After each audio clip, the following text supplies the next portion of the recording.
I want to thank you, Mr. Speaker, for this opportunity.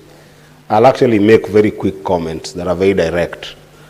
Mr. Speaker, what we have seen in our police cells is disheartening, dehumanizing, and most importantly, still the dignity of a system of justice that starts with police cells or police custody overly, Mr. Speaker, because the mantra is always that anybody who gets to these police cells, if, for instance, you're not been taken to court, Mr. Speaker, you are innocent until proven guilty, Mr. Speaker. And we have seen people who end up enduring some dehumanizing acts in the hands of police or police custody, Mr. Speaker, to the extent that even if they've not been taken to court, Mr. Speaker, they have been dehumanized. And Mr. Speaker, this is not just in the extent of sometimes killing or brutal killing in the hands of the police, but also sometimes it's also in terms of just being mishandled by inmates in those police cells, Mr. Speaker. So this is one of those motions, Mr. Speaker, that I would say straightforward that it is timely, it is something that is needed. In fact, we are behind, Mr. Speaker, if you compare with some advanced countries that have made strides in terms of how police cells are handled, Mr. Speaker, or generally police institutions are handled, Mr. Speaker. We need this as urgent as possible, Mr. Speaker. But, Mr. Speaker, I wanted to put this in the context of what I would call human progress and humanity discourse, Mr. Speaker. What our Constitution chooses to call human rights, Mr. Speaker. I think, Mr. Speaker, there is no freedom when freedom is limited to a country like Kenya, and you have these wonderful laws that we're putting in place. We are thinking about revamping our police cells. We are thinking about accountability by our police systems. We are thinking about responsibility by those who handle people who find themselves in police cells or any authority, Mr. Speaker, when any of us can imagine that this can only happen in Kenya, and when you're without Kenya, you should not be able to enjoy those rights, Mr. Speaker. Mr. Speaker, I have seen people argue today on the context of the comments that were made by a member of this House in what's happening in the region, and sometimes it's very easy, Mr. Speaker, to say that what does not concern us is what affects our neighbors next door, Mr. Speaker. I want to tell you, Mr. Speaker, that I know of people, and I'm willing to table that report, Mr. Speaker. I know of Kenyans who have suffered in the hands of police in our neighboring countries. That's one. I also know of Kenyans who have been killed and maimed in the hands of police institutions in the region, Mr. Speaker. And when we talk about the concept of a sub-regional or regional cooperation that we think about in the East African region, Mr. Speaker, it is not an issue of a laughing matter, Mr. Speaker. Like what a member of this House went and saying that what is happening in Uganda does not concern us, and what is happening in Tanzania does not concern us, or even the region generally, Mr. Speaker. The truth is, Mr. Speaker, before 1977, Mr. Speaker, this region had desired to have an integrated system that can be able to allow for fulfillment of human dignity. And those dignities, Mr. Speaker, were not only limited to economic merit of individuals. If you read what the corporation that established the treaty that collapsed in 1977, Mr. Speaker, that corporation desired to look at economic merit, political merit, and social merit of our people in the region, Mr. Speaker.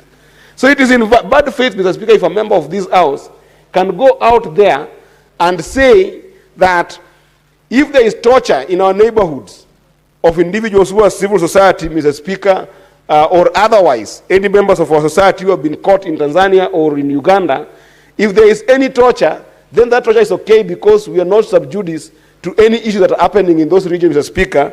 It is very disheartening. Because, Mr. Speaker, if you remember the collapse of the East African community in 1977, Mr. Speaker, what happened was there were three issues that were raised. One was lack of a strong participation of the private sector at that time. And then, Mr. Speaker, there was lack of strong political will. But most importantly, Mr. Speaker, was lack of strong civil society in the corporation's activities, Mr. Speaker. This is what is cited in the 1999 treaty that revamped the treaty that we had in the East African, a journey that started from 1905, Mr. Speaker.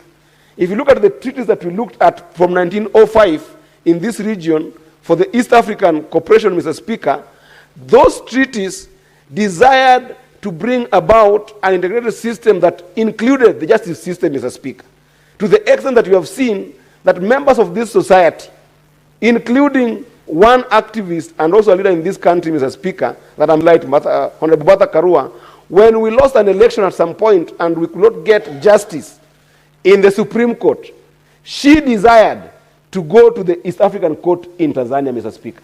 And if you read the treaty that is established in 1999 that revised this treaty, Mr. Speaker, it allows for free movement of goods, services, capital, and labor in the community, Mr. Speaker. So we are not so separate from Tanzania, we are not so separate from Uganda, so that any injustice in Tanzania, any injustice in Uganda is injustice in Kenya. And any injustice in Kenya is injustice for the people of Uganda and Tanzania, Mr. Speaker. We are not different because we have got a legal entity that guides the three countries, the 1999 treaty, Mr. Speaker. And I feel disheartened, Mr. Speaker, when we are talking in this house, a member of this house who had the audacity, Mr. Speaker, of going out there and praising and encouraging atrocities against citizens of this region, Mr. Speaker, by authorities in Tanzania and by authorities in Uganda, praising that and watering it as something that should be celebrated, Mr. Speaker, is unacceptable, Mr. Speaker. In fact, I want to wish the members of this House the courage, Mr. Speaker, that this should be the first time a member of this House is brought with a substantive motion on the issue of injustice that we have just seen happening in Uganda, Mr. Speaker, and the injustice we saw happening in Tanzania, Mr. Speaker. Mr. Speaker, if a Kenyan has been allowed by Treaty of 1999 to be in Tanzania to do business, and then they are found in a situation where we saw in the elections that have just ended in Tanzania, Mr. Speaker, they are found in a situation whereby there is war, there is fights, there is all these atrocities, and then they die, Mr. Speaker, in Tanzania. Should we celebrate, Mr. Speaker? Must we celebrate something like that, Mr. Speaker? Injustice, the mantra, Mr. Speaker, is always that. The injustice that you face in your country, and you might think that it's made to your country, is an injustice to other countries. Injustice anywhere is an injustice everywhere, Mr. Speaker.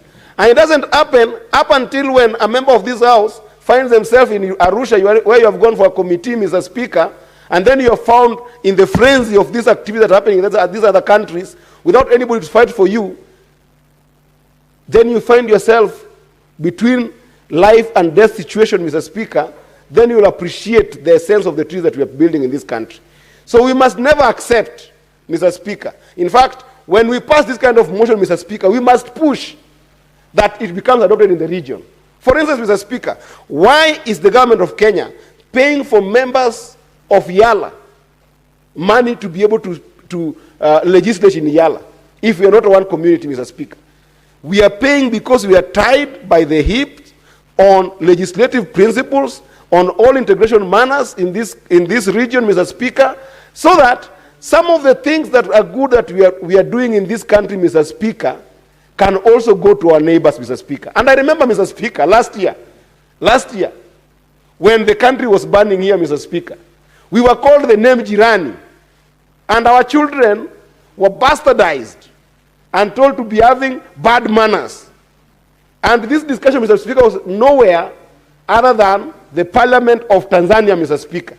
So was it okay that we were being discussed in terms of character, in terms of values, in a parliament discussion in Tanzania, and we cannot discuss the same problem that we have seen in those regions, Mr. Speaker, that affect us, when our own member in this House, Mr. Speaker, has come to laud them. Mr. Speaker, what the Senator of Nandi said about what is happening in Uganda and the behavior of regime in Uganda and Tanzania is a shame and must be called as such, and as a house, we should not tolerate it, Mr. Speaker. And in the spirit of broad-based, Mr. Speaker, where one of the principles of broad-based may so rest in peace, Honorable Raila Amolo Odinga, Mr. Speaker, fought for the freedoms that we are enjoying in this country. I doubt in Raila's heart that that freedom was limited to being freedom that can only be enjoyed within Kenya, Mr. Speaker. It is freedom for humanity that must be enjoyed within and without the borders of Kenya.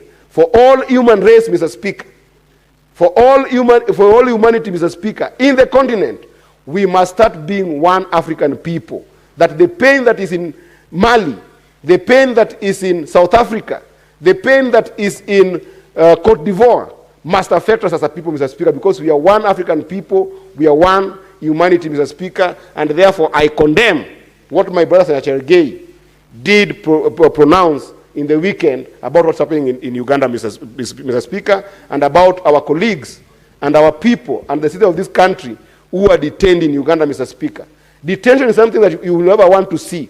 And I like this bill, this motion, Mr. Speaker, because it is a one step forward to making sure that this kind of dubious things that happens behind bars when people are in custody, Mr. Speaker, don't ever happen, Mr. Speaker. The pain we felt as young people when Albert Ojwang died in a police cell, Mr. Speaker, is a pain that we never want to see any other young person face in this country, Mr. Speaker. Therefore, this is a very important motion, Mr. Speaker, and I hope that we can support it, and I hope that even our colleagues in the lower house, Mr. Speaker, will support this kind of motion to make sure that we can monitor, we can be able to see what is happening in real time, and even post an event in a police cell, Mr. Speaker, and protect the dignity of lives in our country. And therefore, I support, Mr. Speaker, and I hope that we as a House will pass this with the haste that it requires to make it a reality in our country. I thank you, Mr. Speaker. Senator Okiya Omtata.